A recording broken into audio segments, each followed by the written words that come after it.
ফিরলাম বিরতির পর। মৌমাছি প্রতিপালন এবং মধু উৎপাদনে মধুবন কৃষক গোষ্ঠীর একটা সাফল্যের খবর আপনাদের সামনে এবার তুলে ধরছি। উত্তর ত্রিপুরা জেলার যুবরাজনগর কৃষি মহকুমার তত্ত্বাবধানে FSSI মানে ফ্যাসাই স্বীকৃত মধুবন FIGর অন্তর্গত কৃষক গোষ্ঠী দ্বারা উৎপাদিত এবং অন্নপূর্ণা স্বনির্ভর গোষ্ঠী দ্বারা বাজারজাত করার জন্য স্বীকৃত 100% ভেষজ ও শুদ্ধ মধুর ব্র্যান্ড মধুবনের মধুর আত্মপ্রকাশ ঘটতে যাচ্ছে খুব শীঘ্রই।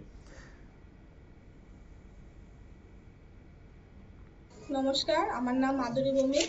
আমার হাফলং জিপি যুবরাজনগর কৃষি মহকুমার মাধ্যমে আমি মৌমাছি পালনের প্রশিক্ষণ পাই। প্রশিক্ষণ পাওয়ার পরে আমাদেরকে মৌচাক সহ আমাদেরকে একটি বক্স দেওয়া হয়েছে। বক্স দেওয়ার ফলে আমরা এটা থেকে মধু সংগ্রহ করি, বাজারজাত করি, কিন্তু বাজারে গিয়ে বিক্রি করে কোনোদিন লাভ হয়, কোনোদিন লাভ হয় না।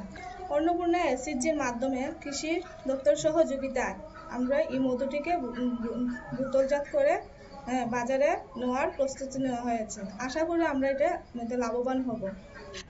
যুবরাজনগর ব্লকের অন্তর্গত মধুবন এবং তার পার্শ্ববর্তী কিছু দুই একটি গাঁওসভাতে, বিশেষত রাজনগর এবং হাফলংয়ে কিছু যুবক জঙ্গল দেখে মধু আহরণ করত এবং তা স্ক্যাটার্ড ওয়েতে বাজারজাত করত।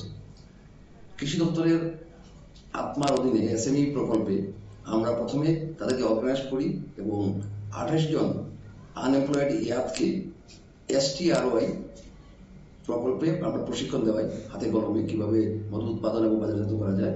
পরবর্তী সময়ে তাদেরকে ডেমনস্ট্রেশন হিসাবে 32 জন সুবিধাভোগীকে আমরা মৌমাছির বাক্স এবং মৌমাছির চাক প্রদান করি। ফলস্বরূপ এখন শুনতে পেলেন যে মৌমাছি প্রতিপালন এবং মধু উৎপাদনে একটা বিশাল সাফল্য এসছে। মধুবন কৃষক গোষ্ঠীর এই সাফল্য নিঃসন্দেহে একটা নতুন দিগন্ত খুলে দিল রাজ্যের যারা বিভিন্ন প্রান্তে যারা চাষাবাদের সঙ্গে যুক্ত, যারা বেকার যুবক যুবতী রয়েছেন, তারাও কিন্তু এই চাষের কাজ শুরু করতে পারেন এবং আগামী দিনে এই মধু চাষ করে মৌমাছি প্রতিপালন করে তাদের জীবিকার জন্য, কর্মসংস্থানের জন্য একটা নতুন দিগন্ত তারা খুলে দিতে পারেন। সময় আরো একটি ছোট্ট বিরতির, সঙ্গে থাকুন।